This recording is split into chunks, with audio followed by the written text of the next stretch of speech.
Bienvenue à tous. Je me présente, je m'appelle Michel Franqueza, je suis retraité de l'Éducation nationale. Je suis aussi ancien responsable syndical. Je suis chargé ce soir, en quelques mots, d'introduire cette réunion qui concerne les prochaines élections municipales. Nous avons l'ambition, avec la liste qui est ici présente, de construire un avenir citoyen pour Banyuls et ses habitants. Depuis quelques mois, nos engagements à faire revivre la démocratie et à impliquer chacun ont déjà été mis en œuvre lors de l'élaboration de notre programme. Loin d'être un handicap, les différences de parcours, la diversité et la pluralité de ceux qui se retrouvent sur la liste rassemblée autour de Jean-François Pescador ont constitué une véritable richesse. Vous aurez ce soir un large aperçu du fruit de ce travail collectif, rigoureux, réaliste et détaillé, à travers les diverses interventions qui vont suivre. Rassurez-vous, elles seront nombreuses, mais elles seront courtes pour que vous puissiez largement intervenir en posant des questions, en avançant des idées, en apportant votre pierre, une forme de mise en œuvre pratique d'un fonctionnement démocratique impliquant le citoyen que nous voulons partager avec vous sur Banyuls. Et je laisse la parole de suite à Jean-François Pescador. Merci Michel. Merci à tous, merci d'être venus aussi nombreux pour cette réunion. C'est notre deuxième réunion. La première avait pour but de nous présenter, en quelque sorte, surtout présenter la volonté que nous avions de mener à bien notre projet. Le projet maintenant est en partie ficelé, on va dire. On est toujours au travail, et ce jusqu'au dernier jour. Vous remarquerez peut-être, puisqu'il y a peut-être des personnes qui sont en train de compter l'équipe, nous ne sommes pas encore 27 présents, mais bon, des personnes n'ont pas pu se dégager de leurs obligations, donc c'est pour ça que nous ne sommes pas, mais rassurez-vous, les 27 sont bien là. Donc, il me revient en tant que candidat, et seul candidat à pouvoir le faire, puisqu'on est le 31 janvier, de vous présenter les meilleurs vœux des candidats, puisque derrière le mois de février, on ne souhaite plus les vœux en principe. L'équipe de Banyuls Avenir Citoyen est une équipe soudée, une équipe plurielle, une équipe avec des compétences diverses, une équipe qui a essayé de rassembler des personnes venant de tous horizons. Alors, ce n'est pas uniquement les horizons politiques, c'est les horizons professionnels, c'est les horizons de pensée, c'est les horizons de vivre, c'est les horizons de travail. Tous ces horizons qui nous permettent à nous d'être le plus représentatif de la population banyulenque. Nous avons une ambition avant tout, c'est d'être au plus près de notre population, d'échanger tout ce que nous pourrons récolter par vous, pour pouvoir mener à bien vos idées, pour pouvoir démêler les problèmes quand il y en a, pour pouvoir aussi de temps en temps essayer de vous proposer des idées qui sont les nôtres, que vous verrez tout au long du programme, et qui pour nous seront des vecteurs d'amélioration de votre vie quotidienne. Il y a quelque chose qui me tient à cœur, c'est que j'ai l'impression pendant 6 ans d'avoir entendu que tout était beau, tout était or, et quand j'analyse un petit peu, et je vais vous le démontrer par des chiffres, par des images, on s'aperçoit que finalement, de temps en temps, on nous a un petit peu fait briller quelque chose qui ne brillait pas si bien que ça. Donc, je vais vous présenter, je vais commencer de suite. Donc, d'abord ce logo qui est un blason magnifique dans la mer, ta voie, ton chemin, qui a laissé la place à une idée lumineuse. Donc, je propose de le réhabiliter. Voilà. Je voulais juste rappeler l'orgueil que j'ai d'avoir servi déjà la commune pendant 7 ans, puisqu'on a eu l'occasion de faire un mandat un petit peu plus long que les mandats actuels. Donc j'étais adjoint au maire chargé de l'éducation et de la sécurité. sous la mandature de Roger Rouet. Voilà. J'ai reçu comme l'ensemble de la population, dans ma boîte aux lettres, un journal, 8 pages, énormément fourni, avec beaucoup de chiffres, sauf que, étant moi-même un homme de chiffres, quand j'ai reçu ça, je me suis dit, quel dommage de ne pas avoir fait de tableau. Quel dommage d'avoir aligné des chiffres qui, bon, à la fin, sont un petit peu incompréhensibles. Donc, j'ai des outils dans mon ordinateur qui m'ont permis d'aligner les chiffres et d'en faire le total. Donc, vous avez, sur la première colonne, le coût de chaque colonne. Les intitulés, vous pouvez les retrouver dans le journal que vous avez reçu dans votre boîte aux lettres. La première colonne, c'est le coût estimé qui est donné sur le document. Les subventions qui vont avec ce document. Ensuite, donc, qui n'était pas calculé, je vous ai mis le reste à charge et l'implication sur de la commune en pourcentage. C'est-à-dire que quand vous avez dans la colonne subvention 0, forcément 100% pour la commune à financer. Le total en bas est intéressant. D'ailleurs, vous allez le voir dans la prochaine diapositive. Voilà. Donc, moi, j'ai fait le total colonne par colonne et je me suis aperçu que le total annoncé n'était pas le même. Chose qui est un petit peu bizarre quand même. Mais vous verrez qu'il y a quelque chose d'encore plus bizarre à ce niveau-là. C'est que, bon, à la limite, quand on fait la différence, on s'aperçoit que 274 323, finalement, bon, nous avons un petit peu du bonheur. Mais bon, il a dépensé un peu plus que ce qui était fait. Ce qui m'inquiète le plus, c'est dans les différences, le deuxième total, donc le total des subventions. Excusez-moi, il fallait passer les diapos. Voilà. Donc cette différence-là, c'est une différence conséquente. Ça doit être, pour moi, un oubli dans le total. C'est pas très pro quand même quand on présente des travaux d'oublier certaines choses. Mais ce qui m'inquiète, moi, c'est 211 554 €, c'est quand même une sacrée somme, qui ont disparu au niveau des subventions. Donc, on voit que ce qui était annoncé était donc 64% de reste à charge pour la commune. Quand on fait vraiment les comptes, on s'aperçoit qu'en fait c'est 68%. Et donc c'est 211 000 € de subventions qui ont disparu. Je ne sais pas, il faudra poser peut-être la question. Ensuite, je voulais vous parler de notre grand dossier. Vous avez entendu parler du port. Il n'y a pas un moment où on ne parle pas de notre port, que ce soit dans le journal local, que ce soit à la télé. D'ailleurs, je voudrais vous faire écouter quelque chose. Alors, je fais un test, si j'arrive.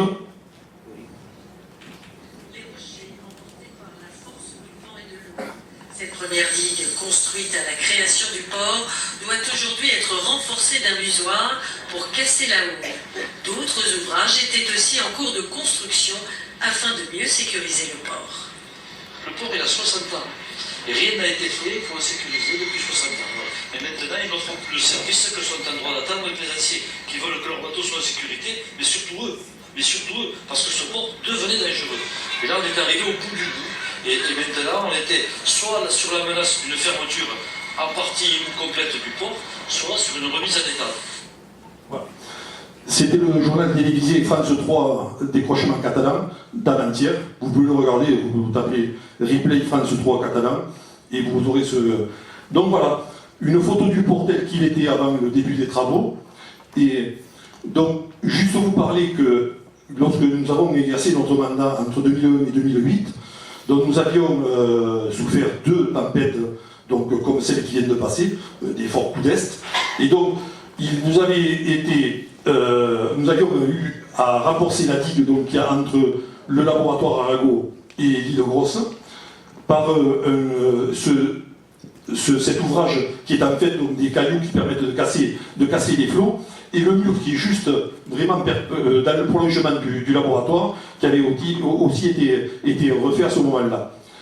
Le quai des pêcheurs, donc toute la digue du quai des pêcheurs, avait aussi souffert d'un épisode, et il avait été renforcé, d'ailleurs le chef des travaux à ce moment-là, c'était Patrick Artacos, que certains connaissent, qui est un bagnolin, et donc il avait mis beaucoup de zèle pour essayer de faire au mieux cette digue. Donc c'est pour dire que les mensonges que vous pouvez entendre à la télévision concernant les 60 ans sans travaux, c'est un mensonge complet. D'ailleurs, à ce sujet, quelqu'un me rappelait que nous avions à l'époque donc obtenu des subventions, ça avait coûté un petit peu d'argent quand même à la commune, mais les travaux avaient été tellement insensés que la ville de Bagnols s'était vue remettre la médaille du Sénat des ports de plaisance. Et M. Paillarès, qui était dans cette salle pour la présentation des travaux du port, avait justement remis à la ville la médaille des ports de plaisance. Donc c'est pour vous dire, je vous répète, tout ce qui brille n'est pas or, mais là, il y avait quelque chose qui brillait et qu'on ne vous avait pas présenté. Concernant les subventions pour le nouveau port, donc 5 millions d'euros, 5 millions pour la commune, c'est ce qui avait été annoncé, 10 millions, c'est un investissement conséquent. Est-ce qu'on n'aurait pas pu phaser ces travaux? Est-ce qu'il n'aurait pas été préférable de dire, tiens, ben on a 2 pontons, peut-être qui sont juste en face de la passe, on va peut-être les refaire, refermer un petit peu la passe pour essayer d'éviter les coups d'est, mais bon, on a décidé de faire tout le port. Je ne crois pas que quand vous avez une maison de 60 ans, vous détruisez la maison pour en construire une autre. Donc le port, on aurait pu penser à quelque chose d'autre. Si on demande à des entreprises de reconstruction de reconstruire quelque chose, il le faut. Si on leur demande de réparer, ils réparent. Je ne sais pas. Ça, c'est un problème de spécialiste. Je ne suis pas spécialiste, je n'entends pas l'être. Mais la question est de dire, bon, maintenant, il y a 5 millions d'euros à rembourser. Donc il a été annoncé, c'est une capture de l'écran qui était présentée lors de la présentation des travaux. Donc comme vous voyez, la consultation bancaire qui est en cours, 4 millions d'euros qui sont susceptibles d'être empruntés en 30 ans, 1 million d'euros en 20 ans. Pensez que quand vous regarderez le reportage, on vous annoncera qu'il y a 1 million de plus. Donc ça c'était avec les 5 millions, maintenant il faut penser à 6. Pour mémoire, ça c'est très important, le chiffre d'affaires en 2013 était de 485, c'est les chiffres de la commune, le chiffre d'affaires en 2018 de 570 000, le chiffre d'affaires prévu est de 650 000 euros. Donc rappelez-vous cette somme, la différence entre 570 et 650, c'est 80 000. Donc le financement du port, 5 millions, 2 emprunts, 4 millions en 30 ans, 1 million en 20 ans, les annuités, vous divisez 4 millions par 30, 1 million par 20, et vous avez 133 333 euros et 50 000, ce qui fait un total de 183 333. Pour mémoire, je vous ai dit de vous rappeler, les 80 000 euros qu'il y avait de plus prévus au niveau du chiffre d'affaires. Donc 80 000 à côté de 183 000, quand on parle d'un budget qui est juste en équilibre, c'est tout simplement qu'il faut chercher 100 000 euros. Donc on vous dit, mais c'est pas grave, le port, c'est un port, ça se finance tout seul. C'est un budget à part. Faux. Le budget du port est un budget annexe, qui fait partie du budget de la commune. Quand il est déficitaire, c'est la commune qui abonde le budget. Donc c'est un renvoi d'argent de compte à compte. Donc il y aura à mettre 100 000 euros tous les ans dans le port. Donc ceux qui n'ont pas ceux qui ont un bateau de port, ils disent, cocagne, finalement tous les Bagnoulins y participeront. Ceux qui n'ont pas de port, ils peuvent râler un petit peu. Mais ça, c'est pas ce qui avait été annoncé. Donc, on nous a annoncé 40 places nouvelles. Formidable, 40 places nouvelles, 183 333, je vous rappelle toujours le chiffre qui est en fait l'annuité, divisé par 40, ça fait 4 583 euros par bateau à rembourser. Et bien, on prend le tarif, 4 583, vous allez dans la première colonne des tarifs à l'année, et vous voyez que quand vous avez un bateau de 13 à 15 mètres, c'est 4100. Donc tout simplement, il faut trouver 40 bateaux qui fassent plus de 15 mètres. Les places ne sont pas prévues pour des bateaux de 15 mètres. Donc, problème là aussi. Mais, bon, il y aura sûrement d'autres explications qui vont venir corroborer la campagne électorale. Moi, je voudrais que vous gardiez aussi ces chiffres. Si certains veulent les vérifier, je peux leur passer le PowerPoint. Ils pourront les regarder à loisir. Car le film, donc il y aura aussi des images sur YouTube. Voilà. Donc, pour moi, il était important de vous attirer l'attention sur tout ça. J'en aurais bien d'autres, mais c'était des dossiers brûlants et importants. Et donc, j'avais vraiment envie de vous témoigner le fruit de mes recherches.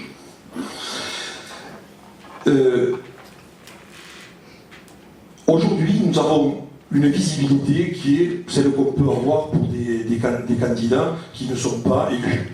Donc on a cette réunion publique, On a, avec nos petits moyens, on distribue dans les boîtes aux lettres des petits papiers. Là, on a besoin de distribuer une invitation. Vous aurez le programme, on pense pouvoir vous le distribuer ce soir. Ce n'est que partie remise dans quelques jours, vous l'aurez dans vos boîtes aux lettres. Mais on fait ça avec nos petits moyens. Je suis un petit peu abasourdi par tout ce qu'il peut y avoir dans le camp d'en face. Le camp d'en face, c'est une cérémonie des vœux partisane. Quand je dis partisane, c'est tout simplement que la cérémonie des vœux, je ne vois pas pourquoi la cérémonie des vœux, l'opposition n'est pas invitée. L'opposition fait partie quand même du conseil municipal. L'opposition a perdu des élections il y a 6 ans de 23 voix. C'est-à-dire que dans cette salle, si la salle est vraiment représentative de Bagnous, la moitié de ceux que vous êtes ici ont voté pour Roger Rouille et l'autre moitié a voté pour Jean-Michel Solé. Donc, quelque part, les 6 élus qui étaient au conseil municipal, j'efface toutes les règles de démocratie, mais ces 6 élus auraient pu être à la tribune, ça n'aurait gêné personne. Au contraire, enfin, moi j'aurais aimé voir ceux pour qui j'avais voté, qui étaient aussi des colistiers. Vous aurez sûrement, bon, pour certains, je vois des cheveux gris dans les gradins. Pour les cheveux gris, vous aurez donc dans quelques jours la cérémonie, j'ai dit cérémonie parce que c'est la cérémonie, le repas des aînés. Un grand show, des personnes qui vont devoir monter à la tribune. J'ai vu la dernière donc, pour danser, pour éventuellement s'exprimer, surtout pour recevoir toutes les éloges de Monsieur le maire. Je ne pense pas que ça soit décent. Ce n'est pas une façon honnête d'engager une campagne électorale. Ce repas des aînés, je pense que celui qui devrait s'abstenir d'y aller, c'est justement celui qui n'est pas encore un aîné, c'est-à-dire le maire. Dans cette période-ci, qui pour moi est une période de retenue. Je tiens à vous rassurer, par contre, vous ne verrez pas de notre part un film avec des images aériennes, des trucs comme ça. Bon, nous, on a Karl qui filme nos débats. On a nos moyens perso pour composer nos tracts, mais on n'ira pas au-delà. On ne va pas déployer la grande armée. Surtout, on va essayer de vous séduire par nos idées, parce que vous verrez qu'on en a. Vous allez voir maintenant mes colistiers, certains vont passer pour vous présenter le début du programme. On va donc vous parler d'abord Dominique qui va vous parler de citoyenneté. Vous avez vu que nous, c'est quelque chose qu'on a voulu mettre en avant, qui fait partie de notre slogan. Donc Dominique en sera le défenseur et surtout notre idée de comment l'exercer, comment le défendre. Suivra aussi donc Marie-Françoise qui vous fera donc part de notre travail sur l'économie locale et le problème concernant les commerçants et les artisans, des entreprises qui sont aujourd'hui en grande difficulté. Tout un chacun qui se promène dans la rue Saint-Pierre peut remarquer le problème de la désaffection des commerces et de la fermeture. Ensuite, quelque chose qui a été mis très en avant, la mise hors d'eau de Bagnous. C'est quelque chose, quand on analyse aujourd'hui les images qui passent en boucle à la télé, bon, on nous a parlé de Gloria et de la façon que Gloria a sévi sur Bagnous. Sachez que ce qu'il a plu à Bagnous était le tiers de ce qu'il a plu à Arles-sur-Tech. Donc si on avait reçu les mêmes nuages qu'Arles, ça aurait été un sinistre Bagnous. Donc tout au long des années qui viennent de passer, d'ailleurs même cette année, donc en Catalogne Sud, il y a eu plusieurs morts. L'année dernière, c'était dans l'Aude. On a eu au mois de novembre un épisode qui est passé par l'Hérault et qui a fait de grands dommages. Chaque fois avec des sinistres, avec des morts.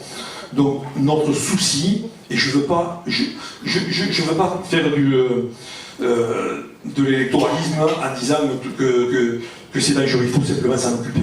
Il faut essayer de faire en sorte que la mise hors d'eau soit au cœur de nos débats et qu'on l'exerce d'une façon absolue, c'est-à-dire que chaque fois qu'on pensera quelque chose, ça sera avec la mise hors d'eau en tête. Je pense à ça parce qu'il a été dit donc qu'un lotissement allait naître dans les prochaines semaines, donc un lotissement avec 240 parcelles. Pour mémoire, il se trouve que j'habite ce lotissement, qui a aujourd'hui une trentaine d'années. Et à l'époque où il a été lancé, et puis mal continué et pas fini, c'est un lotissement, donc on devait s'adresser en mairie à un élu qui s'appelait Jean-Michel Solé. Donc quand il vous promet 240 parcelles, il fera ni plus ni moins, s'il est élu, et j'espère pas, il fera ni plus ni moins que terminer le travail qu'il avait mal commencé. Donc là aussi une promesse qui n'avait pas vraiment une. Marie-Josée vous proposera à la suite la transition écologique. Alors qu'on l'appelle comme on veut, l'écologie aujourd'hui elle est au cœur des débats, elle est au cœur des préoccupations, parce qu'on ne peut plus vivre comme on vit aujourd'hui. On sait qu'on nous annonce tous les ans, quand arrive le seuil de consommation de ce qui nous est échu au niveau de la planète, et ça avance de plus en plus. Quand nous étions un petit peu plus jeunes, ça arrive au mois de décembre. Aujourd'hui, on est à la fin de l'été. Donc, il se trouve que derrière l'été, on vit 4 mois, donc sur les réserves qui, normalement, sont pour l'année suivante.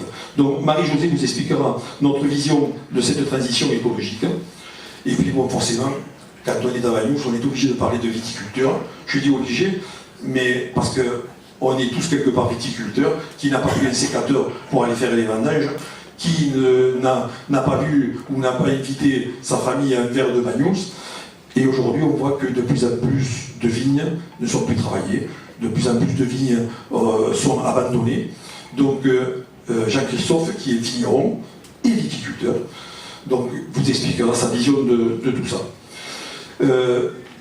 On a la chance dans notre équipe, mais vraiment c'est une grande chance de l'avoir eu avec nous.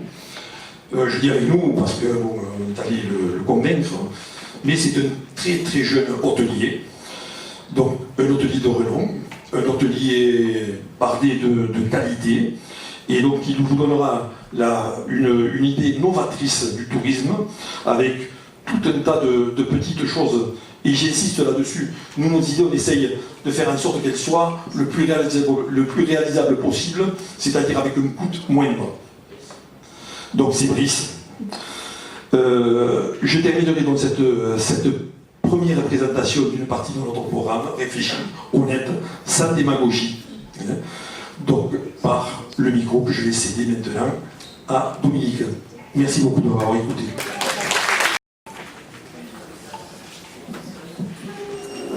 Bonjour à tous. Donc je suis Dominique Baudry, pour ceux qui ne me connaîtraient pas, je suis au moins ceux qui me connaissent de nom, pour l'avoir lu dans les bulletins bleus que l'association Génération Bagnous a distribués depuis 2008, d'ailleurs depuis 12 ans. Et dans ces bulletins, nous défendions en particulier la démocratie communale, la démocratie participative.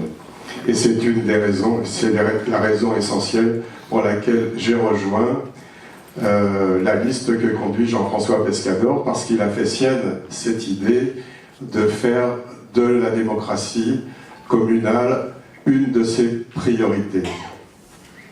Et je ne dirais pas à la manière de Jean-Michel Solé,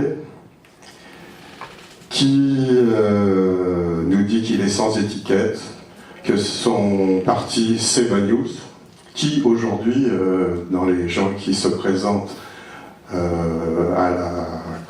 pour être candidat à la mairie, pourrait dire que son parti n'est pas Bagnous. Je pense que c'est un peu simpliste de dire ça, d'autant que nous savons que M. Solé a été le premier adjoint de Jean Reyne, qui était à l'époque RPR, qui lui-même était candidat, Jean-Michel Solé, en 2008 avec l'étiquette UMP, et qu'il n'avait pas eu cette étiquette en 2014, puisque c'était Hélène Rey qui l'avait eu à la place de lui. Aujourd'hui, donc, M. Solé nous dit qu'il n'a pas d'étiquette. Mais chacun a pu voir, ou peut-être que vous ne l'avez pas vu, mais il s'est fait photographier à Perpignan avec des élus, avec les députés de M. Macron, de la République En Marche, ceux-là même qui détruisent le Code du travail, qui ferment les services publics, qui s'attaquent à notre pouvoir d'achat et à nos retraites. quand même, c'est pour lui tout un programme qu'il traîne derrière lui. Et d'un autre côté, on a un ministre de l'Intérieur qui nous dit ne pas vouloir reconnaître les étiquettes pour les communes de moins de 9000 habitants. Et si M. Solé gagne, est-ce qu'il ne va pas nous dire je vais compter le gain de cette commune dans mon escarcelle? Voilà des réflexions qu'il faut avoir quand on va mettre son bulletin dans l'urne. Mais j'ai surtout rejoint la liste de Jean-François Pescador parce que l'équipe qu'il a constituée autour de lui a fait donc sienne cette volonté d'agir pour le respect de la démocratie communale, ce que certains appellent la démocratie participative. Parce que je pense, nous pensons, qu'il est indispensable d'associer chacun d'entre nous aux décisions qui nous concernent. Ce n'est pas le cas aujourd'hui. Le maire décide, il fait faire beaucoup d'études par des cabinets d'études privés.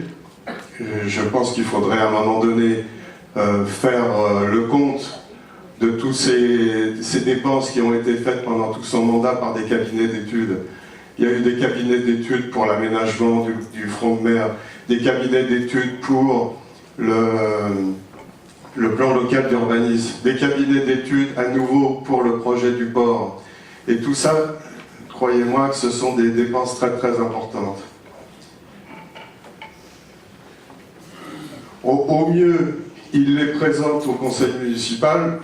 Ceux qui ont assisté au conseil municipal ou qui regardent les vidéos de Banyuls Info, vous pouvez voir que les séances du conseil municipal, maintenant, ce sont que de simples chambres d'enregistrement. Et ensuite, on passe à leur mise en œuvre. On les présente au mieux à la population. Les présenter à la population. Présenter ne veut pas dire consulter. Consulter, ça a un autre sens. Ça vous rappelle rien, ça? C'est notre petit Jupiter à nous, qui décide et organise des débats, fût-il de grands débats, et ensuite les décisions sont prises ailleurs. Ce que je souhaite, et avec moi les membres de la liste Banyuls Avenir Citoyen, c'est que les habitants de Banyuls soient consultés sur les grands projets du village, ceux qui demandent notamment des financements publics importants, qui concernent donc tous les contribuables et donc tous les Banyulinques. Donc après les 6 années de Jean-Michel Solé, Banyuls a besoin de créer une nouvelle relation entre la municipalité, la population et les forces vives, notamment les associations. Alors je vais vous présenter quelques propositions. Alors ma première, évidemment, faire un audit financier, ça me paraît être la première chose qu'une nouvelle municipalité doit faire, c'est de voir l'état des lieux, l'état des finances, le nombre d'emprunts, etc. et de voir si la commune n'est pas endettée, parce que si d'aventure, et je l'espère, nous gagnons cette élection, nous aurons des dépenses à faire, et donc ces dépenses, il faudra voir dans quelle mesure elles peuvent être réalisées si le maire nous laisse une ardoise importante. Donc première chose, faire un audit financier et aussi un audit des biens appartenant à la commune et publier ces résultats à toute la population, pas simplement le réserver à quelques élus du conseil municipal, mais toute la population doit savoir ce qui est dessiné par cet audit. Ensuite, un des premiers points qu'il faut mettre en avant, c'est consulter par référendum, et pas uniquement informer, la population sur tous les grands projets de la commune, notamment tous ceux dont je disais tout à l'heure, une forte implication sur le budget communal. Par exemple, quand on refait un aménagement de front de mer, il aurait été de bon ton que la population soit consultée en leur disant voilà, ça va nous coûter 3 millions d'euros, est-ce que vous êtes d'accord? Et que la population soit associée à ce projet. Ensuite, nous voulons mettre en place des commissions extra-municipales. notamment dans la viticulture, la culture, le social, pour élaborer avec les élus les projets spécifiques qui seront soumis ensuite au conseil municipal. Nous voulons réserver une partie du budget communal pour un budget participatif, c'est-à-dire que la population soit partie prenante au moins d'une partie du budget. Nous voulons mettre en place de véritables comités de quartier qui, sous la responsabilité d'un élu, recueilleront les doléances, mais aussi recenseront les besoins du quartier. Les projets émergents pourront bénéficier là aussi d'un budget participatif. Quand je dis de véritables comités de quartier, je pense que les comités de quartier qui ont été mis en place actuellement ne répondent pas du tout à ce qu'on appelle un comité de quartier. On a vu dernièrement le maire nous inviter lui-même à une réunion, au moins dans le quartier où j'habite. C'est la première fois en 6 ans que je vois une invitation.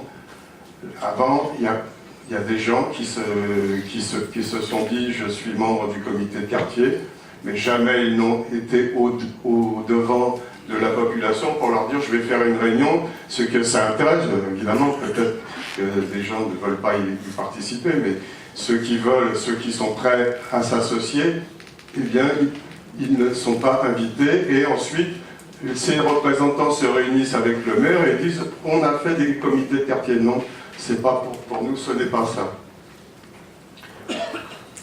Ensuite,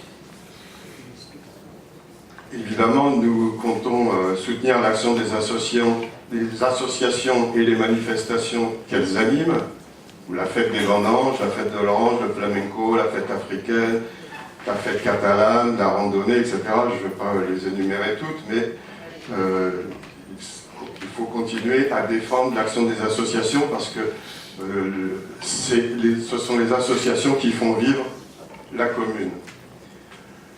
Ensuite, et j'entends pour les propositions, à rendre compte régulièrement à l'ensemble de la population des décisions de la communauté de communes, à part le petit bulletin que vous avez peut-être reçu, qui est élaboré par la communauté de communes, aucun élu de la ville de Banyuls ne nous a jamais dit ce qu'il faisait à l'intérieur de ce conseil.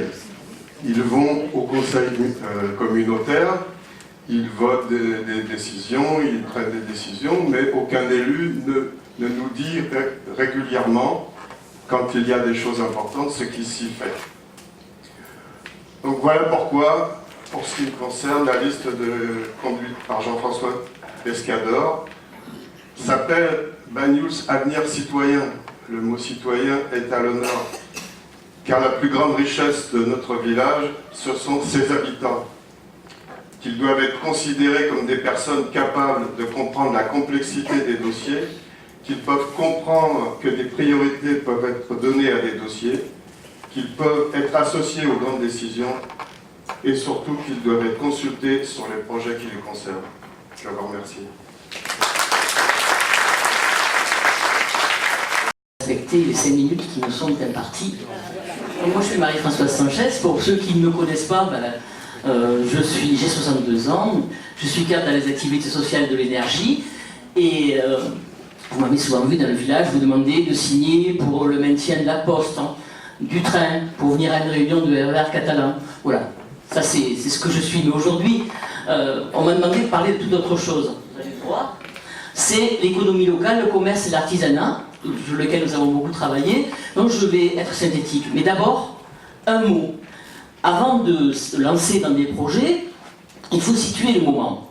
Et quand nous allons arriver, j'espère quand même que nous allons y arriver, après le 23 mars, dans ce conseil municipal, il va falloir, d'abord avec l'audit financier, mais ensuite en analysant ce qui s'est passé, faire des choix. Ce sera difficile parce qu'il y en a un choix qui n'a pas été fait avec la population, c'est celui du Sénat. On avait un outil absolument extraordinaire qui a été bradé. On a vendu le terrain à l'USAP, qui en fait désormais ce qu'elle veut.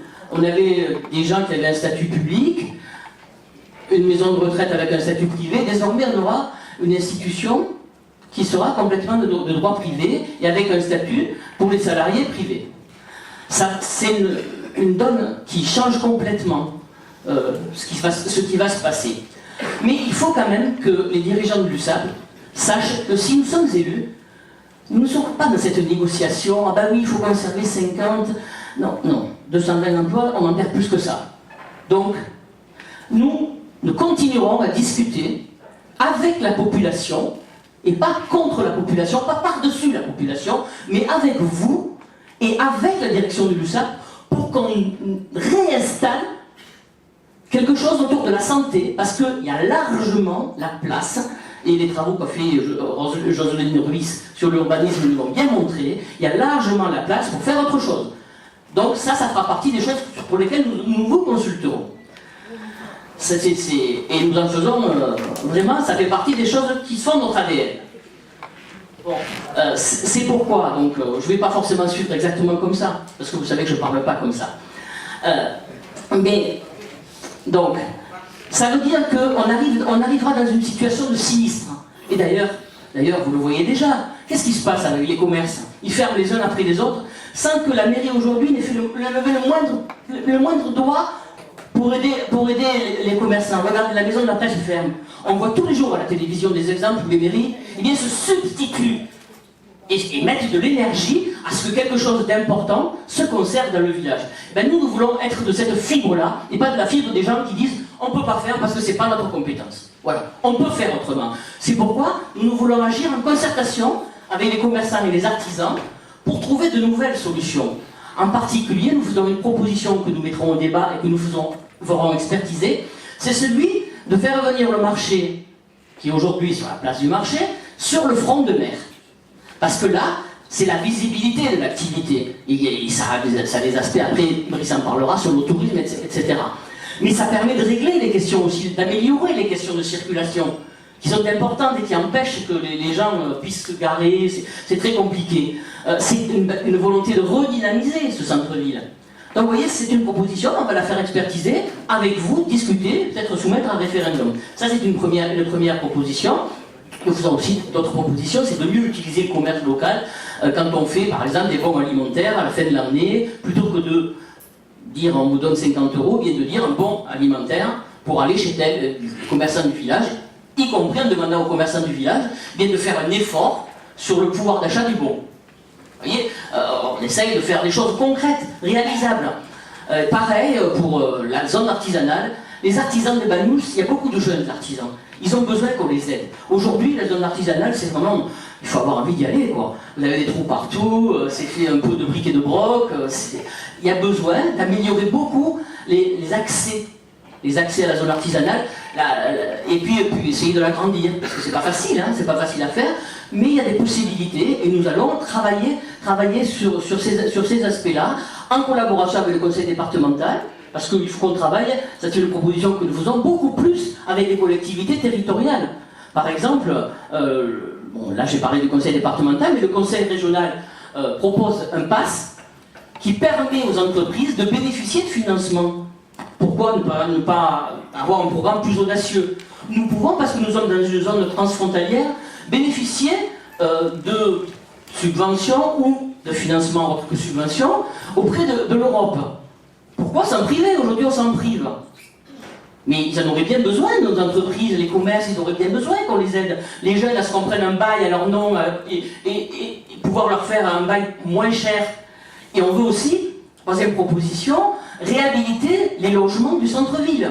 Parce qu'il y a plein de logements tampons qui aujourd'hui, ça va pas. Ça va pas. Les gens ne peuvent pas s'installer. Donc s'il n'y a pas de gens qui s'installent, c'est pas terrible, parce que y a moins de gens qui peuvent aller faire leurs courses. Bon, il y a toute une série de choses comme ça, de propositions qu'on met en débat.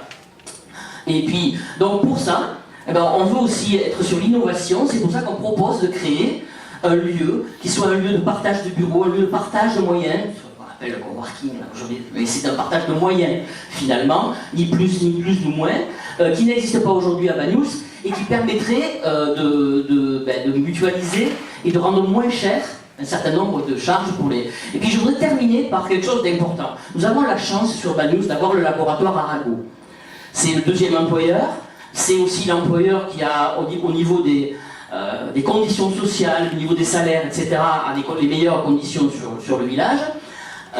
Il nous semble qu'aujourd'hui, le laboratoire Arago s'est beaucoup engagé dans une démarche d'ouverture, mais nous avons besoin de travailler beaucoup plus, mais beaucoup plus avec le laboratoire Arago, en particulier sur la valorisation de leur travail de recherche en direction de qu'est-ce qu'on peut faire pour notamment la planète et l'écologie. Ça pourrait être avec l'installation de start-up, de pépinières d'entreprises, toute une série de choses comme ça, que la mairie pourrait utilement travailler, chercher des financements, mettre en valeur, et pas simplement un coût, parce qu'on fait un coût écologique.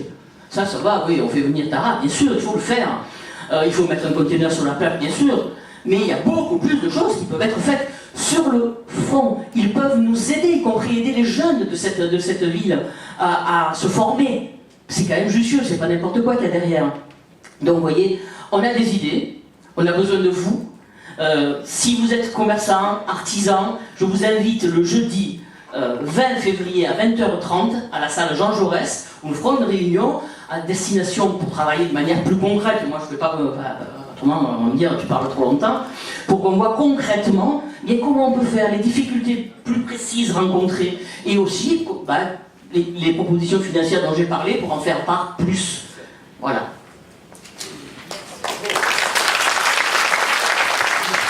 Bonsoir à tous. Je vous prie d'excuser ma voix écorchée. Mais moi je vous parlerai de la mise hors d'eau de la ville. Selon la direction départementale des territoires et de la mer, des Pyrénées-Orientales, il y a actuellement sur le plat de Banyuls 2600 personnes en danger important d'inondation. La partie basse de la ville est fortement impactée par les crues, comme nous l'ont démontré notamment les inondations de 1959, de 71, de 87 et la plus importante de toutes de 2014. Au cours de cette dernière tempête, un jeune homme a manqué de trouver la mort lorsque l'eau s'est introduite dans son appartement en rez-de-chaussée. Donc le problème est grave et des solutions réalisables rapidement existent. La digue de l'avenue Général de Gaulle peut être rehaussée. Une étude doit démontrer s'il faut la rehausser de 50 cm ou d'1 mètre. Nous pouvons également discuter avec les autorités compétentes de l'entretien des barrages écrêteurs. Nous avons 4 barrages écrêteurs, et sur les 4 barrages, un est à demi ensablé et l'autre l'est totalement. Ils ne jouent plus leur rôle.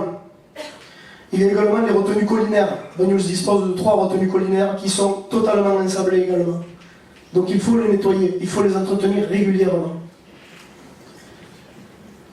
Nous avons également l'avenue Espoir-Rabos, qui représente un danger de 20% supplémentaire de submersion du quartier de la Martine Basse. Une première tranche a été rabaissée.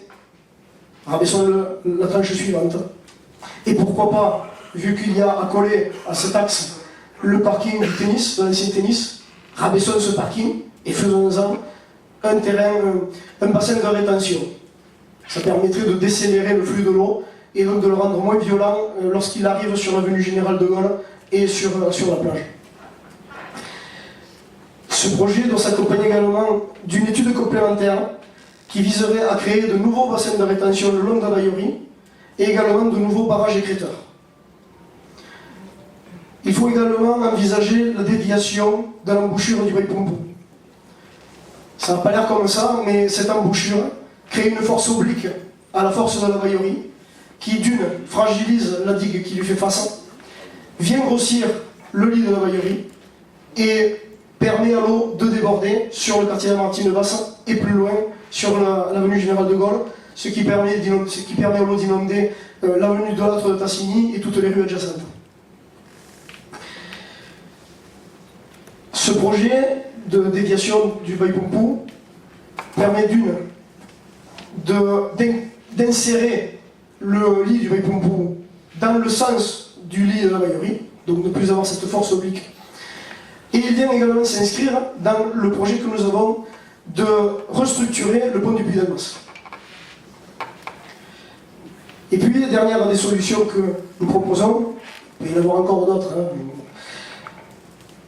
c'est d'insister auprès du syndicat intercommunal de gestion d'aménagement du TEC pour permettre le nettoyage des cours d'eau. Moi, ça fait 6 ans que j'entends dire que c'est interdit, mais visiblement j'apprends que c'est pas interdit pour tout le monde.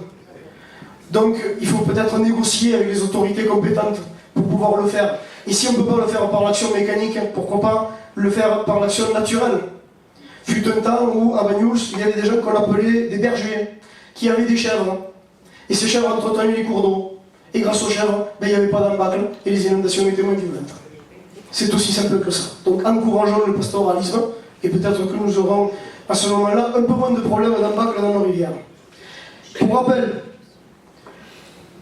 la Baillorie en crue décennale est évaluée à 250 mètres cubes seconde. En crue dite forte, le débit a été pris à 500 mètres cubes seconde. C'est le débit de la Seine lorsqu'elle est calme. Nous en conviendrons que la Baillorie, ce n'est pas la Seine. C'est pourtant ce que nous avons pris dans la figure en novembre 2014. Et en crue centenale, ce débit est évalué à 1000 mètres cubes seconde. Autant vous dire que si on ne fait pas quelque chose pour stopper l'arrivée de l'eau, ça risque de faire très mal. Je vous rappelle qu'en 2018, dans l'Aude, il y a eu 15 morts à cause des inondations. Il y a eu une semaine et demie en Catalogne, il y en a eu 11. Parce qu'il faut que nous attendions d'avoir des morts à Banyuls pour agir enfin. Ce sera tout pour moi, merci. Bonsoir à tous. J'ai été sensible, comme vous tous, à 4 événements climatiques. Le plus récent, la tempête Gloria, la canicule, la sécheresse de cet été 2019 et l'incendie qui s'en est suivi. Banyuls n'a pas échappé à ces phénomènes extrêmes qui ont mis une fois de plus en évidence le dérèglement climatique. Quel est le rôle d'une municipalité et que propose Banyuls Avenir Citoyen? Avant tout, la sécurité des hommes et des biens, mais aussi créer une commission extra-municipale ouverte à tous ceux qui marquent leur intérêt pour les enjeux écologiques, sociaux et climatiques. Organiser des actions de sensibilisation auprès de la population et de la jeunesse banyulenque, sans se contenter de slogans qui ne sont que de l'affichage. Sensibiliser et former à la transition écologique les personnels communaux. Intégrer des critères environnementaux et sociaux dans l'arbitrage de nos projets locaux et en être porteur auprès de la communauté des communes. Faire de Banyuls une ville pionnière en matière de transport doux, vélo électrique pour les moins sportifs. Renforcer les passages, voire augmenter les cadences de la navette et revoir la desserte des quartiers, en particulier celle des écarts. Nous appuierons la proposition de création d'un RER catalan auprès des collectivités concernées. La transition écologique doit être pour Banyuls un art de vivre, un respect de la planète et de ses habitants. Nous prévoyons mettre en place des jardins partagés, favoriser les circuits courts et privilégier les produits bio à la cantine, intervenir auprès de la communauté des communes pour améliorer la gestion des déchets et du tri. Trop de déchets de carton, de verre attendent trop longtemps leur retrait. Il ne faut plus entendre de la part des élus, ce n'est pas nous, c'est la compétence de la communauté des communes. Travailler avec l'Observatoire océanologique de Banyuls, renforcer les actions communes pour faire évoluer les habitudes de consommation. En matière de transition énergétique, c'est de maîtriser nos consommations d'énergie comme les bâtiments communaux, tels que le chauffage et l'éclairage, installer des panneaux solaires dans les établissements communaux, pour ne plus entendre « le gymnase prend l'eau quand il pleut », les panneaux solaires n'ont jamais marché, ils ont d'ailleurs été enlevés. Bartissol a des fuites d'eau, comment accepter ces dysfonctionnements qui montrent des projets ratés et coûteux? Prévoir des actions pour limiter le gaspillage de l'eau, généraliser la récupération des eaux pluviales dans les espaces verts, le remplissage des citernes de protection des incendies. Nettoyer la voirie avec le souci d'éviter le gaspillage de l'eau. surtout quand on voit les quantités déversées sur cette immense esplanade. On veut créer aussi une brigade verte, avec pour mission l'entretien et la surveillance de l'arrière-pays. Nettoyer régulièrement le bassin écrêteur, le lit de la rivière et de ses affluents, en respectant l'écosystème. Favoriser le compostage des déchets verts dans le camping, le marché et les cimetières. Quand on va au cimetière, on y va au moins une fois dans l'année, on peut constater l'abandon de ces lieux. Quelle honte! Le front de mer n'est pas tout à Banyuls. Préserver les espaces verts, restaurer le parcours de santé sont aussi dans nos projets et stopper l'artificialisation des sols. Créer des pistes cyclables, comme une voie verte qui irait vers la route des Masses, allongeant la rivière. Banyuls Avenir Citoyen ne parle pas de développement durable, mais de développement soutenable.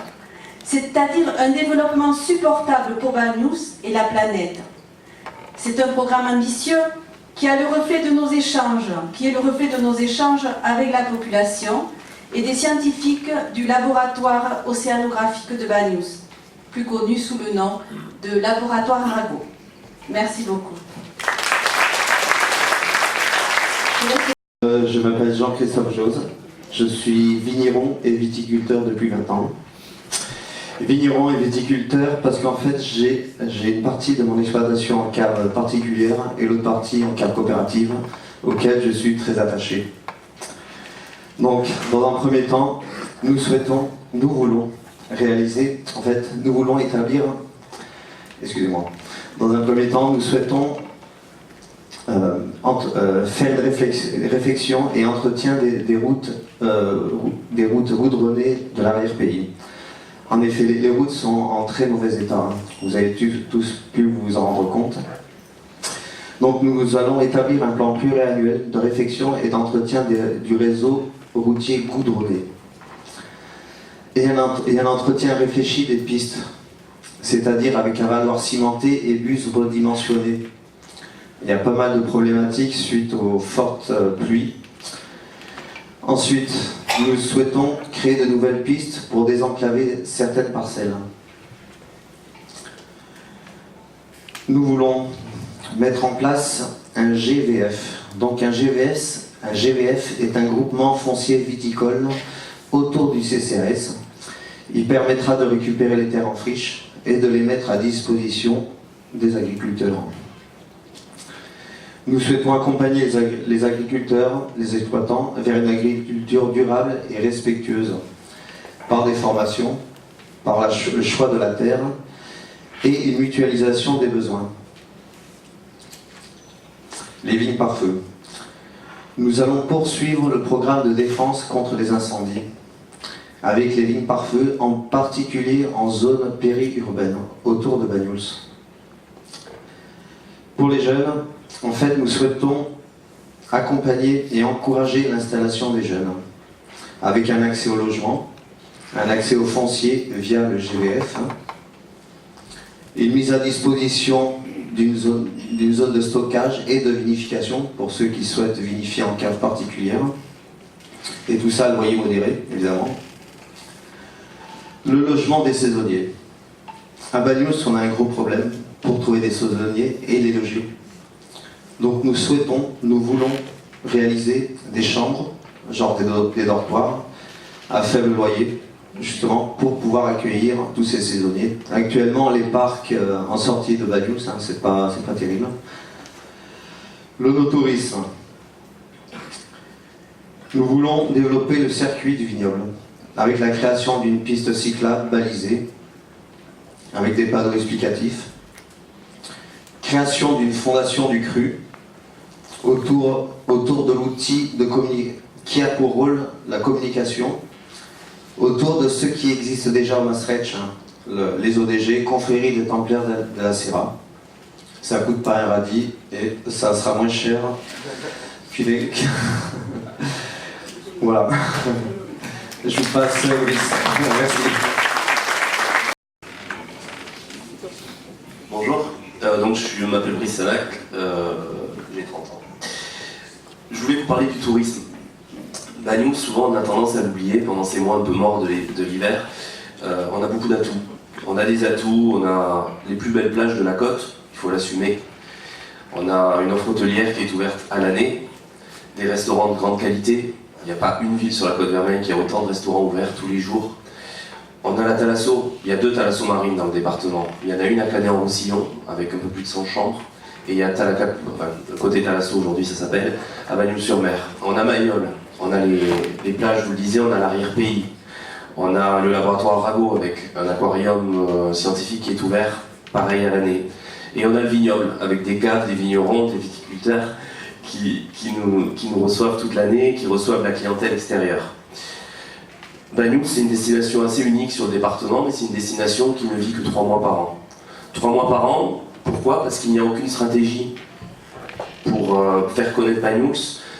On a la loi Macron, la loi NOTRe, a permis aux communes, dans l'intercommunalité, de mutualiser les moyens afin justement de pouvoir faire connaître les destinations. Bagnous, peut-être par péché d'orgueil, a voulu absolument se battre pour créer son office de tourisme de catégorie 1. Alors c'est très bien. Le problème, c'est qu'on a la communauté de communes qui résonne en termes de destination et Bagnous est complètement en dehors de cette logique-là. Si Béatrice, tu peux dire non, mais ouais. C'est le cas, je siège à la communauté de communes à cette commission, bon, je le sais. Il faut raisonner Bagnous en termes de destination Pyrénées-Méditerranée ouverte à l'année. Les Basques ont réussi, vous pouvez aller au Pays Basque en hiver, en été, tout est ouvert. Donc la priorité des priorités aujourd'hui à Bagnous sera de créer des parkings. Bagnous aujourd'hui, par les difficultés des parkings, par des parkings payants à partir du mois d'avril et ce jusqu'à fin octobre. Est-ce qu'on a vraiment l'utilité de faire payer le parking tout le mois d'octobre à Bagnous-sur-Mer? J'en suis pas convaincu. Donc les difficultés de stationnement nous obligent à avoir une grande réflexion pour fluidifier le trafic. C'est pas normal que Bagnous soit une ville où on a du mal à aller. Il faudra qu'on fasse des animations de qualité et des animations atypiques. On va pas copier Collioure, on va pas copier le parc Arès. On est Bagnous-sur-Mer, faut pas avoir honte. On va créer notre dynamique avec la population, avec vos idées, et avec les idées aussi, parce qu'il y en a quelques-unes dans cette équipe. Le tourisme vert, alors, bon, 3 millions d'euros, c'est ça, front de mer? Il y a des pistes cyclables? Non, hein? Non, il n'y en a pas. Il a oublié sûrement. Pas de pistes cyclables. Alors qu'aujourd'hui, les vélos électriques, tout le monde en loue. Vous allez à Argelès, il y a des vélos électriques partout. Et qu'on ne dise pas que Bagnous est vallonné, quand vous voulez monter à la Massane, vous prenez un vélo électrique. Il faut qu'on remette en état le parcours de la Rhône, laissé à l'abandon. Et enfin, le sentier littoral, on aura des élus communautaires. Les élus communautaires feront pression pour que le sentier littoral puisse ressembler à ce qui se fait à les côtes espagnoles, à la Escale, vers Astartite, etc. Vous avez un sentier littoral qui est aménagé dans le respect de l'environnement, mais il faut que le touriste se sente accueilli. Alors, j'aime pas mettre en opposition les touristes et les Bagnoulencs, parce que quand on va dans la rue Saint-Pierre, en plein mois de décembre, en plein mois de janvier, on apprécierait d'avoir des commerces ouverts. Mais les commerces ouverts, ils ouvriront pas pour voir 2 clients dans la journée. C'est pour ça, le tourisme est une plus-value à Bagnous qui nous permettra justement de garder un village vivant à l'année. Ensuite, il faut penser à nos plages. Alors, on n'a pas fait de faute, hein. Les plages ont été les grandes oubliées cette année, enfin ces 6 années. Alors oui, on y a pensé, on a planté des palmiers. Ça, c'est la grande idée. On a planté des palmiers, on a eu de l'herbe qui a poussé. Je ne sais pas si vous avez vu, il y avait de l'herbe partout. Quand j'ai demandé, on m'a dit c'est normal. Bon, ok. Je suis à la Collioure, il n'y a pas d'herbe. Hein. Bon, très bien. Il faut penser à nos plages. Il faut nos plages les entretenir. On avait un merveilleux outil, je ne sais pas ce qu'il est devenu, qui enlevait les mégots, qui enlevait un peu les galets pour apporter plus de confort. Aujourd'hui, on n'a plus ça. On a un bulldozer qui arrive, qui enfonce sa lame de 10 cm et on a de la terre. Je le sais parce qu'on prête les serviettes aux clients, ils les ramènent, c'est de la terre. Et vous allez à la mairie, le cahier de doléances est rempli de doléances à ce sujet-là. Donc, il faut avoir une réflexion sur nos plages, une réflexion écologique, et une réflexion d'entretien et de valorisation. La valorisation, on en parlait l'autre jour. Vous allez faire un pique-nique le soir sur la plage avec vos enfants, vous pouvez pas, c'est éteint. Il fait nuit. Le front de mer est éclairé. Qu'est-ce que ça coûte de mettre un projecteur qui s'éteint à minuit? Ça coûte rien. Ça peut être alimenté par des panneaux solaires avec des batteries, ça ne coûte rien. et c'est de la valorisation. Vous arrivez à Banyuls, vous avez des gens qui demandent hein, elle est où la mer? Eh ben, on la voit pas. Valorisons, c'est notre plus grande richesse. Et puis enfin, il faudra favoriser le tourisme marin. Alors, Jean-François l'a bien démontré tout à l'heure, il y a une question, hein. Il y a une question par rapport à la caisse que nous laisse le maire, par rapport au port. On va avoir des déficits, on le sait, il va y avoir un audit. On ne peut pas avoir investi 17 millions d'euros, alors en disant qu'on a eu 17 millions d'euros non, autofinancés, 10 millions d'euros de subventions. Bon, donc on a investi 27 millions d'euros. 17 millions d'euros, la ville ne peut pas avoir des grandes réserves d'argent et peut-être même dans une situation financière ultra délicate. Il y aura un audit. Mais le sujet du port est très inquiétant. Le sujet du port, il va falloir favoriser un tourisme marin. Jean-François le disait, il n'y aura pas assez de places de port pour le rentabiliser. Faisons comme a fait le Conseil général, mettons des amarres et des corps morts un peu partout sur le front de mer devant nos plages, et pas seulement devant la plage centrale, qui comme tout le monde le sait est très exposée au vent. Donc mettons-le devant les plages, faisons payer ce service, mettons en place un cahier des charges qui obligera peut-être les bateaux à avoir des caisses noires pour ne pas rejeter quand même leurs déchets sur la plage, et créons des services. Et vous êtes sûr, il y aura des jeunes entrepreneurs qui auront des idées de services pour ce nouveau tourisme-là, qu'on n'exploite absolument pas, qui est exploité en Espagne à fond. Vous allez à Cadaqués, les gens arrivent avec leur bateau, la première chose qu'on leur demande, c'est de l'argent pour pouvoir s'amarrer à Cadaqués. Et ensuite, les gens viennent consommer dans les bars, viennent acheter leur presse, si on a la chance d'avoir à nouveau une maison de la presse à Banyuls, et voilà. Donc vraiment, pensons à ça. On n'a pas des dépenses faramineuses, parce que je pense que la caisse qui va nous revenir est vide, parce que ça a dépensé sans compter. Voilà. Il faut le savoir, en tant que chef d'entreprise, il faut savoir qu'une entreprise, quand on a des sous, eh ben, c'est pas un puissant fond. Et j'ai l'impression, bon, c'est un habitué du genre, hein, mais qu'il va nous laisser pas mal de dettes. Voilà, je vous remercie. Alors rassurez-vous, je vais être très court, très bref. Je ne voudrais pas couper trop de temps parce que j'aimerais avoir vos questions. Néanmoins, je voudrais faire une précision. Sachez que dans mes propos, dans nos propos, il n'y a eu aucune attaque personnelle, sauf pour monsieur le maire. Je vois des personnes dans cette salle qui ont des parents, des enfants dans le conseil municipal actuel. Oui. Des gens que j'apprécie, des gens que j'aime, des amis. Tout cela, je les comprends tout à fait. Je ne peux pas passer sous silence que le maire de Banyuls a traité en séance publique, a écrit de M. Roger Rouy qu'il était un piètre commandant. Un piètre commandant. C'est une attaque grave. Très très grave. Roger Rouy est détenteur des palmes académiques. C'est un ancien combattant. C'est quelqu'un qui est constamment demandé, dérangé, qui donne tout pour les personnes de Banyuls. Je crois que piètre n'était pas le qualificatif qu'il fallait lui donner. Donc, juste pour donner quand même un petit ton d'humour à ce débat, je ne vais pas être trop long là-dessus, vous avez reçu, comme tout le monde, je parlais tout à l'heure des 8 feuillets qui étaient 8 premiers feuillets de la campagne électorale de M. Solé. J'insiste sur M. Solé, quand je parlerai de moi, je parlerai d'équipe. M. Solé, notre équipe. Vous faites la différence. L'Orient, c'est un petit peu comme l'indépendant à une certaine époque avec le jeu des 7 erreurs. C'est-à-dire que celui qui trouvera le plus de photos de M. Solé dans l'Orient gagnera un lot. Donc, dites-nous, apportez-nous les réponses et on vous donnera le lot. Si vous avez trouvé l'Orient en même temps que les tracts, ne pensez pas que c'est le personnel communal chargé de distribuer l'Orient qui vous l'a mis dans la boîte aux lettres. Le tract que nous avons distribué, il se trouve que quand l'Orient, dans les petites boîtes aux lettres de Banyuls, est plié en deux, mais ça nous fait juste ce qu'il faut pour entrer l'invitation que vous avez reçue dans vos boîtes aux lettres. Voilà pourquoi les deux choses étaient en même temps dans la boîte aux lettres. Voilà, donc je ne veux pas m'éterniser, je veux juste vous rappeler que dans le prochain conseil municipal, il a été mis au débat l'achat du 3e tiers de l'immeuble Martissol. L'immeuble Martissol, bien sûr, c'est quand on en a les 2 tiers, il faut forcément en racheter le dernier morceau. Nous avons beaucoup d'idées là-dessus, mais ne vous trompez pas. On vous a parlé de débat, de citoyenneté, d'échange, de référendum.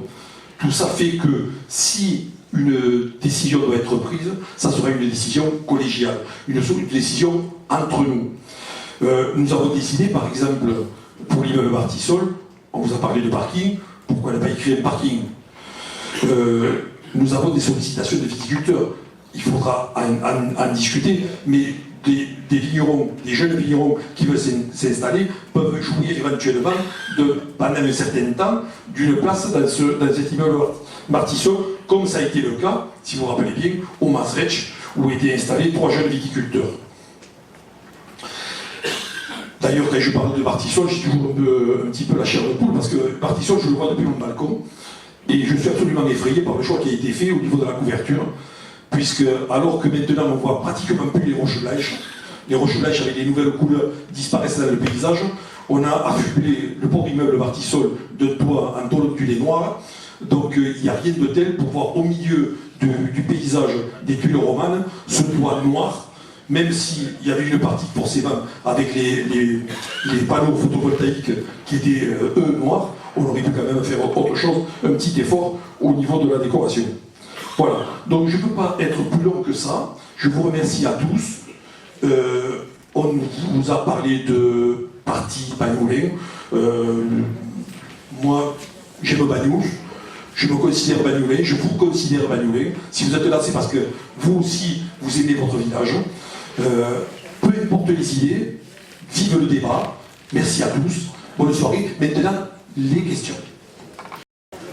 J'ai sauté jeunesse et éducation qui m'incombait de parler. Juste 2 mots dessus. Moi, je suis un petit peu préoccupé. J'ai entendu tout et n'importe quoi. J'ai pas pu lire dans le journal local de quoi il a retourné. Mes informateurs ne m'ont pas donné les réponses que j'attendais.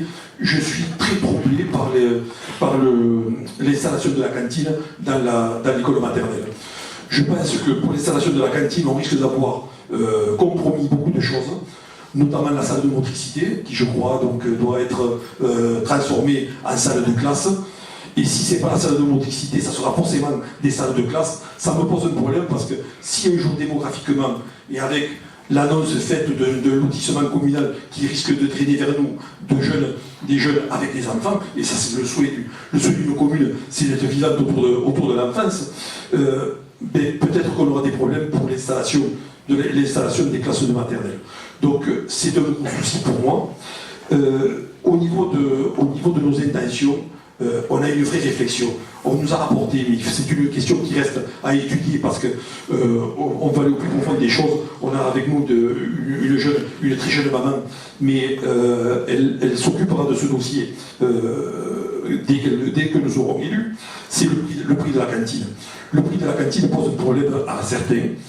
Il faut le savoir, il y a une population manulinque qui est moins favorisée, donc cette population-là, il faut l'aider. Le quotient familial doit être exercé dans tous les tarifs, et ma plus grande volonté, et j'avoue ma faiblesse de ne pas l'avoir mis en place lorsque j'ai été élu, c'est la gratuité totale de la rentrée scolaire. Alors, peut-être certains me diront, mais il n'y a pas grand-chose à acheter. Il n'y a pas grand-chose, pour la plupart des parents, c'est pas grand-chose. Pour certains, c'est énorme. Donc, dans certaines communes, les enfants arrivent avec leur cartable. Et même là, on peut trouver une bourse de cartable, parce que qui ne change pas le cartable de son enfant tous les ans, pourtant le cartable n'est pas à détruire, mais l'enfant arrive avec son cartable, et tout le matériel scolaire est offert par la municipalité. Ne croyez pas que ça soit une grosse dépense, c'est quelque chose de minime. Je vais encore écorcher un petit peu. Bon, je ne peux pas même passer. J'ai regardé sur Facebook, malheureusement, une des vidéos de campagne de M. Solé en 2020. Regardez-le, c'est la première vidéo. Quand vous êtes sur sa page Facebook, vous regardez sa première vidéo donc, qui concernait la jeunesse. Et donc il y a quelques intentions qui sont listées. Malheureusement pour nous, aucune. Quand je dis aucune, c'est aucune n'a été tenue. Voilà, j'en terminerai avec ça. Merci pour tout. La liste s'affiche. 27 noms, 27 personnes, 27 personnalités. Elles se sont exprimées pour certaines ce soir. Vous pourrez les revoir. Elles sont par ordre alphabétique, oui. Je vais être au milieu. Voilà. D'ailleurs, c'est pas que j'ai voulu vous mentir, avec 2 points d'interrogation, j'ai 59 ans, je suis bagnolin. Oui, une autre question, mais ça sera vraiment la dernière. On m'a demandé comment je ferais pour être maire de Banyuls. Mais tranquillisez-vous, j'ai 59 ans, cette année j'en aurai 60 à la fin de l'année, je suis proche de la retraite, je peux anticiper ça grâce à du temps que j'ai accumulé tout au long de ma carrière. Je travaille beaucoup, je me déplace beaucoup, je suis souvent à l'étranger, plus souvent dans des avions que dans des trains, et pourtant ce qui me nourrit c'est le ferroviaire.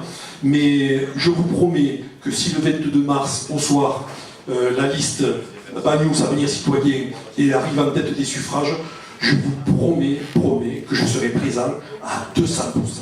Merci à tous.